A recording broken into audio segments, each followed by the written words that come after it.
Hello everyone, তো আজ এসেছি আমার দিদিদের বাড়িতে। আর ঢুকতেই দেখা হয়ে গেল দিদি আর জিজুর সাথে। আর এই হলো দিদিদের বাড়ি। ফ্রেশ হয়ে দিদির কাছে আসতেই দিদি জিজ্ঞাসা করলো বাবা মায়ের কথা, আর বলল আজকে সকালবেলা খাওয়া হবে মুড়ি মাখা। আর তার জন্য আমরা সবকিছু নিয়ে বসে পড়েছি।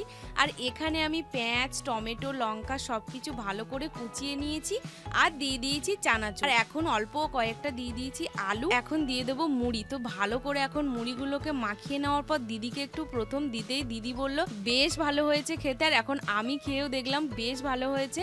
তো খাওয়া শেষ হতেই চলে এসেছি বাগানে। আর এখানে দেখো গাছে বেশ কয়েকটা ভেন্ডি হয়েছিল, তো আমি বেছে বেছে কয়েকটা বড় ভেন্ডি তুলে নিয়েছি।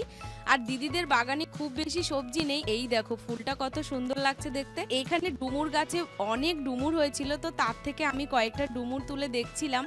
আর এই দেখো গাছে হয়েছিল একটা বড় পেয়ারা, তো আমি সেটাকে পেড়ে নিয়ে এখন খাবো। দেখছো আমি কতগুলো জিনিস পেড়ে নিয়েছি। তো চলো এটাকে আগে ধুয়ে নিয়ে আসি। এখন আমি পেয়ারাটাকে খেয়ে দেখলাম বেশ ভালো ছিল।